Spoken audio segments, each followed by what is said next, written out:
الہ الا اللہ لا الہ الا اللہ۔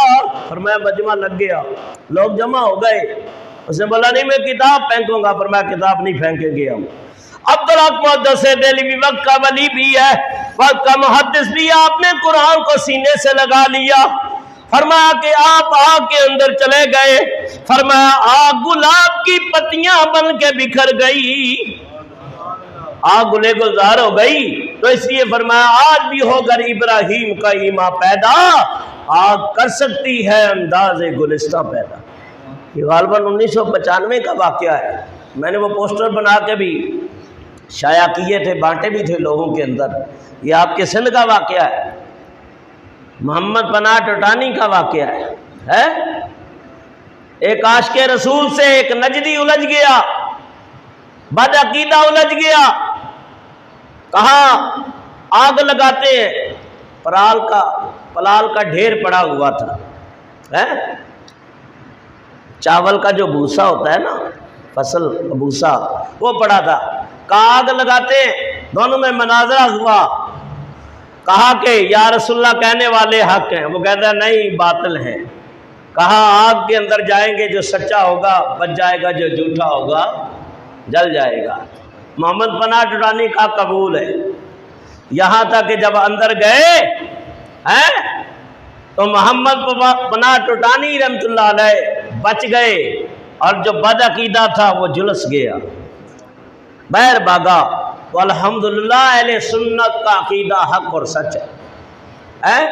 ایک دہریہ نے غالباً مناظرہ کیا کس کے ساتھ، اگر یہی بات لے کے چلو تو گھنٹوں گزر جائے۔ حضرت جنید بغدادی رحمت اللہ تعالی علیہ، فرمایا دہریہ نے آپ سے مناظرہ کیا، بلکہ کہنے لگا کہ اندر جاتے ہیں تاکہ پتہ چل جائے میرا عقیدہ صاحب ہے یا آپ کا عقیدہ۔ تو آپ نے اس کا ہاتھ پکڑا، آگ میں چلے گئے، دونوں سلامت رہے، دونوں سلامت رہے۔ عرض کی مولا کیا بات ہے، یہ بھی سچا میں بھی سچا۔ تو غیر سے آواز آئی، اے میرے ولی بات یہ نہیں ہے، سچا تو ہی ہے۔ وہ جلا کیوں نہیں ہے؟ کیونکہ اس کا ہاتھ تیرے ہاتھ میں تھا، اس کا ہاتھ تیرے ہاتھ میں تھا، اور اب دوبارہ جا اور اس کا ہاتھ چھوڑا، پھر دیکھ نظارہ۔ وہی ہوا، جنید بغدادی سلامت رہے، وہ باطل بد عقیدہ جو ہے جلس گیا۔ اقبال ایسے نہیں کہتا آج بھی ہو گر ابراہیم کا ایمان پیدا، آگ کر سکتی ہے انداز گلستان پیدا۔ حضرت ابراہیم علیہ السلام 40 دن تک یا 7 دن تک اس آگ کے اندر رہے۔ بعض روایتوں میں ہے، روایت ہے لیکن بیان کر دیتا ہوں، چاہے بعد میں اس کو مولوی اختلاف کریں اور اس کو ضعیف کہتے رہیں، لیکن میں کر دیتا ہوں کہ اس سے فائدہ بڑا ہوتا ہے۔ اس روایت جو بیان کر رہا ہوں کہ نمرود کی ایک بیٹی تھی، اس کا نام تھا رعزہ۔ تو اس نے کہا ابا اگر مجھے اجازت دے تو میں دیکھوں نا کہ جس کو تو نے نوجوان کو آگ میں ڈالا ہے وہ جلا ہے یا بچ گیا ہے؟ کہا بیٹا وہ تو کب کا جل گیا، راکھ ہو گیا، کوئلہ ہو گیا، معاذ اللہ۔ تو اس نے اجازت دی، وہ اس چوٹی پہ چڑھی، دیکھا تو جہاں ابراہیم علیہ السلام ڈالے تھے وہاں چشمے ابل رہے ہیں، وہاں ہریالی ہے، اور وہاں نورانی صورتیں ہیں، نورانی چہرے ہیں۔ اس نے آواز دی اے ابراہیم آپ جلے نہیں؟ کہا خالص سونے کو آگ تھوڑی جلاتی ہے، خالص سونا تو ہمیشہ سلامت ہی رہتا ہے۔ کہا کہ اگر میں آپ کے پاس آ جاؤں تو کیا مجھے آگ جلائے گی یا نہیں؟ فرمایا اگر تو سچے دل سے میرا کلمہ پڑھ لے تیرے کو بھی نہیں جلائے گی۔ یہاں تک کہ وہ لڑکی رازہ نامی، اس نے کہا کہ حضرت کون سا کلمہ پڑھنا ہے؟ آپ فرمانے لگے پڑھ لو لا الہ الا اللہ، پڑھو لا الہ الا اللہ۔ ابراہیم خلیل اللہ، حضرت ابراہیم کا کلمہ پڑا، مسلمان ہو گئی۔ آپ نے فرمایا اب آج اب کچھ نہیں ہوگا، اب آگ تیرا بال بی بی کا نہیں کر سکتی، بال بھی ماں کا نہیں ہو سکتا۔ یہاں تک کہ وہ لڑکی چلتی ہوئی آئی لیکن آگ نے کچھ اثر نہ کیا، یہاں تک کہ آپ نے اسے کلمہ پڑھا دیا۔ نمرود کو پتہ چلا، اس نے کہا اسلام چھڑانے کی پوری کوشش کرو، یہ دین اسلام سے منحرف ہو جائے۔ بڑی اس نے کوششیں کی، آخر اس نے کہا کہ اس بازار کے اندر چوک کے اوپر سولی دے دی جائے تاکہ پتہ چلے کہ نمرود نے اپنی بیٹی کو بھی نہیں چھوڑا۔ اسلام کا اتنا وہ باغی دشمن تھا۔ جب اس نے سولی پہ لٹکانا چاہا تو اللہ نے فرشتے کے ذریعے اتار کے ابراہیم کے پاس پہنچا دیا۔ بعض روایتوں میں حضرت ابراہیم کا اللہ نے ایک اور بیٹا دیا جس کا نام مدین تھا۔ آپ نے اس سے اس لڑکی کا نکاح کیا جس سے غالباً 20 لڑکے پیدا ہوئے جو مقام نبوت پہ فیضیاب تھے۔ یہ بھی ایک روایت ملتی ہے۔ تو آپ آگ سے نکلے اور آپ کا یہ معجزہ دیکھ کے دھڑا دھڑ لوگ قطار در قطار اسلام کے اندر داخل ہونے لگے، جیسے حضور کے معجزات دیکھ کے کافر مسلمان ہو گئے تھے۔ یہاں تک کہ حضرت ابراہیم علیہ نبینا علیہ السلام آپ پیر تشریف لائے۔ اب جو باتیں کرنے جا رہا ہوں یہ آگ سے بعد نے کہا کہ آگ سے پہلے کی ہے، بعد نے یہ کہا کہ جب بت توڑے اب نمرود کے دربار میں پہنچے اس وقت جو مکالمہ ہوا اس وقت کی تھی، بعد نے یہ کہا کہ جب آپ آگ سے نکلے تو اس وقت تھی۔ مسئلہ یہ ہو گیا کہ شہر بابل میں قحط سالی ہو گئی، قحط سالی ہو گئی اور اناج نہیں مل رہا، بڑی قسم پرسی کی حالت ہو گئی۔ تو لوگ جاتے تھے نمرود کے پاس، وہ پوچھتا تھا میں کون ہوں؟ کہا تو ہمارا رب ہے۔ جب اسے رب مانتے اسے سجدہ کرتے تو وہ غلہ بوری بھر کے دے دیتا، ان کا کام چل پڑتا، وہ غلہ لے کے چلے جاتے۔ تو کہتے ہیں کہ حضرت ابراہیم بھی گئے، کہا کیا کرنے آئے ہو؟ کہا غلہ لینے آئے۔ یہ روایت ہے لیکن میں نہیں مانتا۔ کیوں؟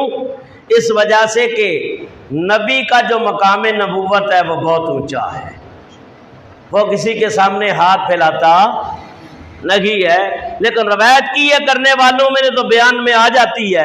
تو یہ سبب بنا یا اس وجہ سے بھی آپ گئے کہ یہ کوئی بات کرے گا تو میں اپنی دلیل قائم کر دوں گا، تاکہ بادشاہ سے بات چیت شروع ہو جائے گی اور پھر کوشش کروں گا اس کو دین اسلام کی طرف لانے کی۔ تو اس وجہ سے آپ غلہ لینے گئے۔ تو اس نے کہا کہ تیرا رب کون ہے؟ کہا میرا رب وہ یہ جس نے آسمانوں کو بنایا، زمینوں کو بنایا، زمینوں کو بنایا۔ کہا میرا رب وہ ہے۔ فرمایا کہ اذ قال ابراہیم الم تر الی الذی حاج ابراہیم فی ربہ، اے محبوب کیا تو نے نہ دیکھا جو ابراہیم سے جھگڑا اس کے رب کے بارے میں، اس کے رب کے بارے میں۔ حبیب تو بہت بعد میں آئے، حبیب تو بہت بعد میں آئے، محبوب تو نے نہیں دیکھا۔ او علم تارا کا کیا مطلب ہوتا ہے؟ تارا کا معنی تو نے نہیں دیکھا، ارا میں نے دیکھا، نرا ہم سب نے دیکھا، یراہم ان سب نے دیکھا۔ تو ترا کا مطلب دیکھ، جیسے فرمایا علم تارا کیف فعل ربک، اے محبوب تو نے نہ دیکھا کہ تیرے رب نے ہاتھی والوں کے ساتھ کیا سلوک کیا ہے۔ تو ترا کا معنی یہ حاضر کا صیغہ ہے، اور اے تو نے محبوب نہ دیکھا، محبوب تو بہت بعد میں آئے۔ تو پتہ یہ چلا محبوب تم بھی تو عالم نورانیت میں یہ جتنے معاملات ہو رہے تھے تیری نگاہ نبوت کے سامنے ہی ہو رہے تھے، تیری نگاہ نبوت کے اس کے اندر بھی بڑی گہرائیاں، میں ادھر نہیں جانا چاہتا، واقعہ رہ جائے گا۔ فرمایا الم تر الی الذی حاج ابراہیم فی ربی، فرمایا محبوب کیا تو نے نہیں دیکھا وہ جھگڑا ابراہیم سے اس کے رب کے بارے میں؟ تو اللہ تعالیٰ نے اپنا رب ہونا منسوب کس کی طرف کیا؟ ابراہیم کی طرف۔ اور رب تو زمینوں کا بھی ہے، آسمانوں کا بھی ہے، جانوروں کا بھی ہے، جنات کا، حیوانات، نباتات، فرشتوں کا، تمام چیزوں کا رب ہے۔ لیکن یہاں خاص نسبت کی، فرمایا جو ابراہیم سے جھگڑا اس کے رب کے بارے میں، کہا میں ہی وہ رب ہوں جو ابراہیم کا رب ہوں۔ تو اس میں ابراہیم کے لیے فخریہ بات تھی کہ انہیں ناز ہو کہ رب اپنی ذات کو ابراہیم اپنے بندے کی طرف منسوب کر رہا ہے۔ اور اس لیے ہم جب دعا مانگے نا، یا رب محمد میری سن لے، یا رب محمد، اے رب کعبہ، اے رب، اے خالق کائنات، تو یہ ایک مہذب الفاظ ہیں، اللہ کی بارگاہ میں مقبول بھی ہیں۔ تو فرمایا کہ جو جھگڑا ان آتاہ اللہ الملک، اس پر کہ رب نے اسے بادشاہی دی، اذ قال ابراہیم ربی الذی یحیی و یمیت، کہا تو مجھے رب نہیں مانتا، اللہ نہیں ملے گا۔ ایک روایت ہے کہ آپ نے کہا نہیں دیتا، کوئی بات نہیں، واپس آ گئے۔ راستے میں آپ نے بوریاں ریت کی بھر لی اور تھکے ہوئے آئے تھے، لیٹ گئے۔ گھر والی نے بوری کھولی، تازہ تازہ گرم گرم آٹا نکل رہا تھا، پکائی روٹی۔ خلیل اللہ کے یعنی جب ناک کے قریب خوشبو گئی، وہاں کھل گئی، کہا آٹا تو ہے نہیں، یہ روٹی کہاں سے آ گئی؟ کہا گھر والی سے، حضرت سارا سے، یہ روٹی کہاں سے آ گئی؟ کہا حضرت آپ ہی تو آٹا لے کے آئے ہیں، آپ تو ریت کی بوریاں بھر کے لائے تھے۔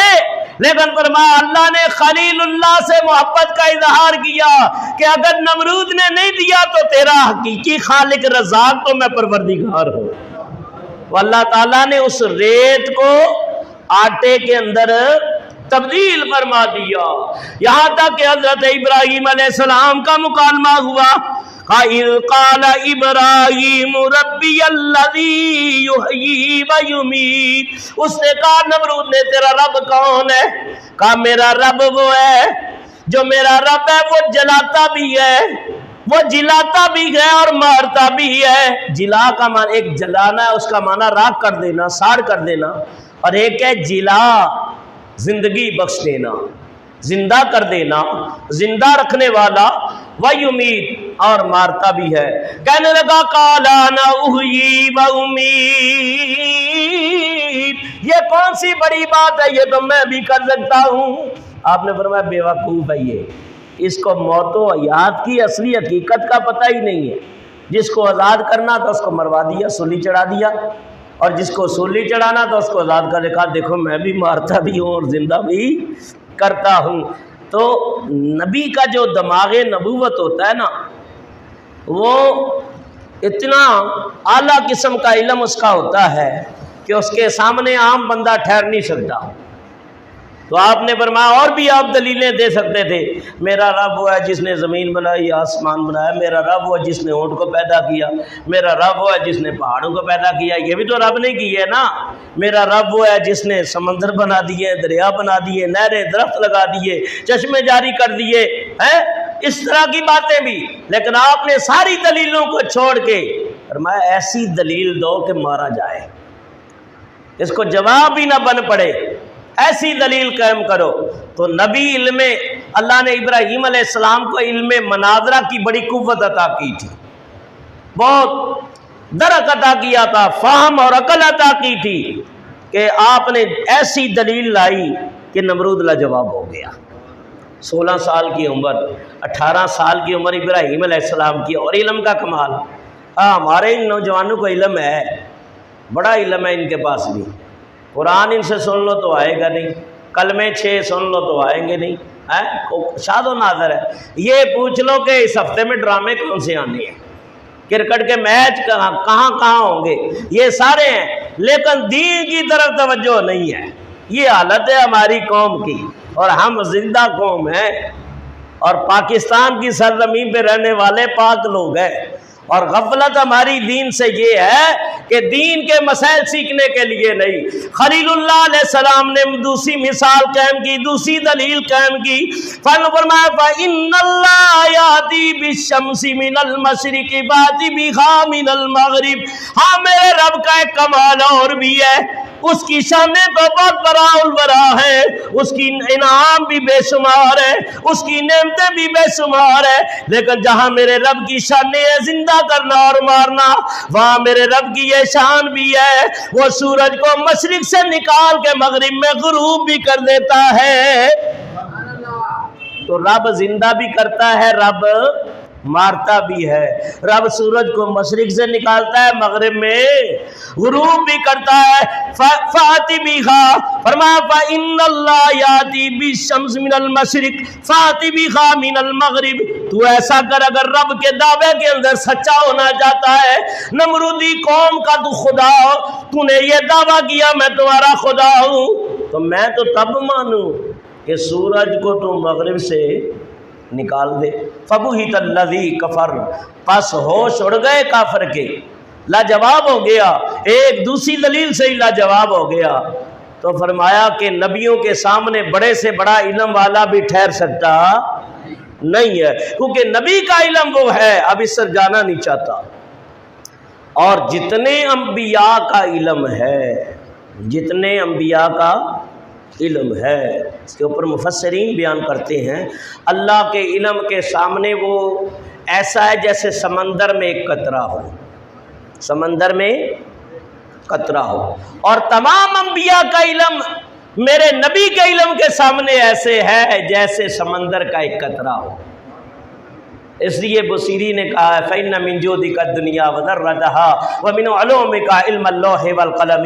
عرش کا علم، کرسی کا علم، لوح کا علم، زمینوں کا علم، آسمان کا علم، ارض و سماوات کا علم، یا رسول اللہ آپ کے علم کا ایک قطرہ ہے، آپ کے علم کا۔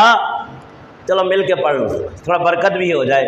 مولایا صلی وسلم دائما ابدا، مل کے پڑھے مولایا صلی وسلم دائما ابدا علی حبیبک خیر الخلق کلہم محمد سید القونین والثقلین والفریقین من عرب ومن عجم مولا۔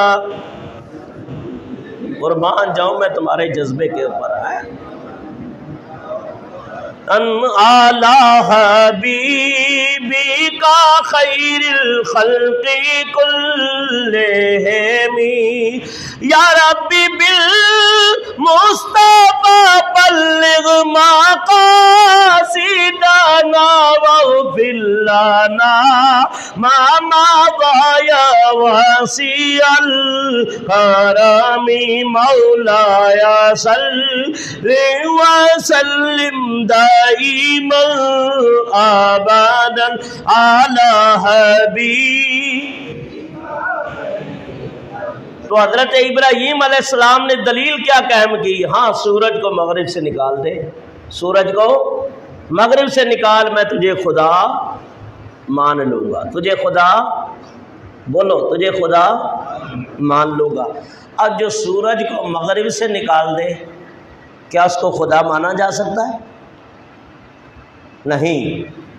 اس لیے اللہ تعالیٰ نے محبوب سے یہی کہا تھا قُلْ إِنَّمَا أَنَا بَشَرٌ مِثْلُكُمْ، محبوب انہیں کہہ دو میں تمہارے جیسا ہوں، میں تمہارے جیسا ہوں، تیرے کہنے سے تیری شان میں فرق نہیں پڑے گا، اور نہ رسالت میں شبہات پیدا ہوں گے، نہ توحید میں شبہات پیدا ہوں گے۔ مقام صبا ہے اور گود علی مرتضیٰ ہے اور گود میں چہرہ مصطفیٰ ہے، اور سورج غروب ہو چکا ہے۔ علی سے حضور فرما رہے ہیں علی قضا پڑے گا، ادا پڑے گا، از کی غلام آپ کا ہو اور قضا پڑے، اشارہ مصطفیٰ ہوا۔ سورج الٹے پاؤں پلٹے چاند اشارے سے ہو چاک، اندھے نجدی دیکھ لے طاقت رسول اللہ کی۔ اندھے نجدی دیکھ لے، سورج پلٹا ہے، مغرب میں غروب ہوا تھا، پلٹا ہے کہ نہیں؟ تو فرمایا، علماء فرماتے ہیں بقول ابراہیم سورج کو پلٹا دیا مغرب سے اور مشرق کی طرف لے آئی انگلی مصطفیٰ صلی اللہ علیہ وسلم۔ خدا ماننا لازمی آ رہا تھا۔ فرمایا محبوب وہ تو عیسیٰ کے معجزے دیکھ کے قومیں بہک گئی اور عیسائیت حضرت عزیر کا معجزہ دیکھ کے بہک گئی، کہیں تیرا معجزہ دیکھ کے تجھے بھی ابن اللہ نہ کہہ دے، تو کہہ دے میں تمہارے جیسا ہوں، تو کہہ دے محبوب سے کہلوایا، خود نہیں کہا، خود نہیں کہا، اس میں بھی نکتہ ہے، تو کہہ دے۔ اور یا اللہ تو فرمایا میں تو کہوں گا یا ایھا الرسول، میں تو کہوں گا یا ایھا المزمل، میں تو کہوں گا یا ایھا المدثر، میں تو کہوں گا یا ایھا النبی انا ارسلناک شاہدا ومبشرا ونذیرا، میں تو کہوں گا وما ارسلناک الا رحمۃ للعالمین، میں تو کہوں گا قد جاءکم من اللہ نور وداعیا الی اللہ باذنہ وسراجا منیرا۔ فرمایا تیرے کہنے سے بشریت نورانیت میں فرق نہیں آئے گا، اور میرے کہنے سے تیرے امتی تیرے اشاق تجھے یا ایھا الرسول کہہ کے پکاریں گے۔ پھر بھی بات موٹی عقلیں ہوتی ہیں، بڑا آسان کر کے بتایا ہے، اب بھی اگر سمجھنا ہے نا تو پھر جا کے بینگن ہی کھاؤ۔ تو فرمایا کہ یاد رکھو نبی پاک کو اللہ نے بڑا بلند مقام عطا کیا ہے، بات دور نکل جاتی ہے۔ فبہت الذی کفر، فرمایا کہ نمرود کے اوثان خطا ہو گئے، واللہ لا یہدی القوم الظالمین، اور یاد رکھو راہ نہیں دکھاتا ظالموں کو اللہ تعالیٰ۔ یعنی ابراہیم علیہ السلام نے جو دلیل قائم کی، نمرود کی عقل کے اندر بات نہ آئی، وہ اپنے کفر کے اوپر پھر اسی طرح قائم رہا۔ اب حضرت ابراہیم نے جو کہا تھا میرا رب مارتا بھی ہے، میرا رب زندہ بھی کرتا ہے، کہہ تو دیا۔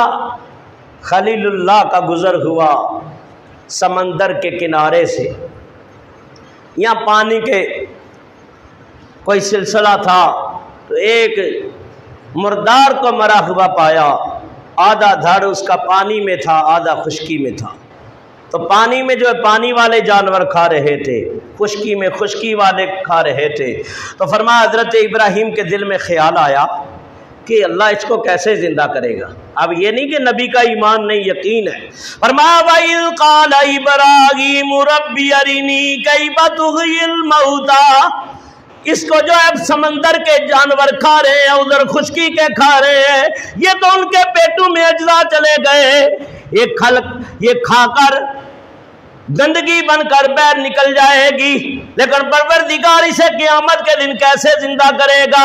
اللہ تعالیٰ نے فرمایا قال اولم تؤمن، اے میرے خلیل کیا تیرا اوپر ایمان نہیں اس چیز کے اوپر؟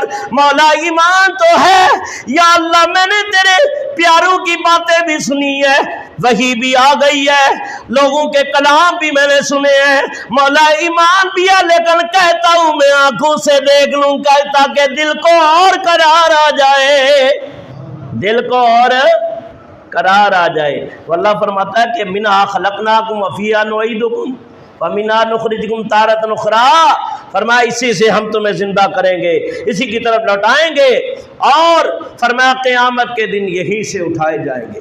ادھر حرف کھڑی نے کیا سبق دیا ہے؟ او نہ ہویا نو دوجی باری تے مڑ کے زندہ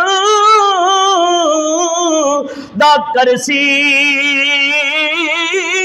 اور بچ میدان قیامت والے تے مڑ کے ہر کوئی لے کا پرسی۔ قال بلا، مولا میرا ایمان بھی ہے، ولیکن لیطمئن قلبی، چاہتا ہوں دل کو قرار آ جائے۔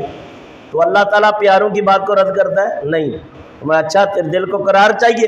قال فخذ أربعة من الطير فصرهن إليك ثم اجعل كل جبل منهن جزءا ثم ادعوهن يأتينك سعيا واعلم أن الله عزيز حكيم۔ پھر فرمایا 4 پرندے لے لے اور ان کو اپنے ساتھ انس پیدا کر، ان کو پال تاکہ تیرے سے مانوس ہو جائے۔ جانور، بکریاں، کبوتر، مختلف چیزیں انسان جب پالتا ہے جانور تو وہ اس سے بڑا محبت کرنے لگ جاتے ہیں، تو اس کے پیچھے پیچھے دوڑتے ہیں۔ ثم جعل علی کل جبل منہن جزءا، اور پھر انہیں علیحدہ علیحدہ ذبح کر کے کہ سر علیحدہ کر دو اور ان کا گوشت قیمہ کر کے خلط ملط کر دیا جائے۔ ثم ادعهن یأتینک سعیا، تیرے پاس چلے آئیں گے پاؤں سے دوڑتے ہوئے۔ وَاعْلَمْ أَنَّ اللَّهَ عَزِيزٌ حَكِيمٌ، جان رکھ کہ اللہ غالب حکمت والا ہے، اللہ غالب حکمت والا ہے۔ یہ ایک بات ہے۔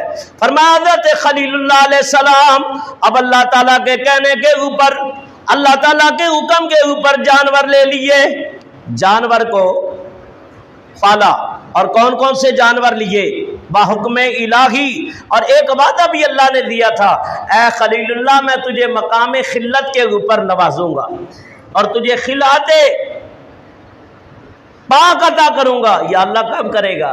فرمایا اس دن کروں گا جس دن تیری دعا سے مردے زندہ ہو جائیں گے، یعنی نور محمدی تیری پیشانی میں جلوہ کر کروں گا، پھر تجھے مقام خلت سے نوازوں گا، اور اس دن اس کی نشانی یہ ہوگی کہ تیری دعا سے مردے زندہ ہو جائیں گے۔ حضرت ابراہیم علیہ السلام اب آپ نے 4 پرندے لیے، مرغ کو لے لیا، کبے کو لے لیا، مور کو لیا، بطخ کو لیا، بعد نے کہا کہ گدھ کو لیا۔ چیل کہتے ہیں نا جی، چیل چھوٹی ہوتی ہے، گدھ اس سے بڑی ہوتی ہے۔ بعد نے کہا گدھ کو لے لیا، تو ابراہیم علیہ السلام نے 4 کو پالا اور 4 کو لیا۔ وہ بکرا بھی لے سکتے تھے، اونٹ بھی لے سکتے تھے، بھیڑ بھی لے سکتے تھے، اور چیزیں بھی لی، ان کو کیوں لیا؟ یہ 4 کیوں لے لیے؟ اس کی بھی کوئی وجہ ہے، اس کی بھی کوئی وجہ ہے، اور سبق ہے انسان کے لیے۔ لیکن اگر آپ توجہ ادھر رکھیں گے تو پھر آپ کو سمجھ آ جائے گی کہ ان کو لیا کیوں ہے۔ تو توجہ سے یہ باتیں سنیں، اس وجہ سے لیا ہے کہ اس کے بارے میں فرماتے ہیں کہ یہ جو مور ہے نا، اس نے آدم علیہ السلام سے بے وفائی کی ہے، شیطان کو جنت میں اس نے یہی لے کے گیا ہے مور۔ اس کے 600 پر تھے اور سونے کا تاج تھا، اور جب یہ شیطان جو ہے نا وہ سانپ کے منہ میں گیا اور مور نے اس کی مدد کی، یوں شیطان جنت میں داخل ہے۔ ایک علیحدہ مسئلہ ہے، ہزاروں سال شیطان کو یوں ہی لگ گئے، مور کی تعریف کرتے، تو بڑا خوبصورت ہے، تو بڑا اچھا ہے، اپنا مطلب جو نکالنا تھا، تو وہ بھی اس کے اپنا دھوکے میں آ گیا۔ سانپ بھی آ گیا، سانپ بھی بڑا چمکدار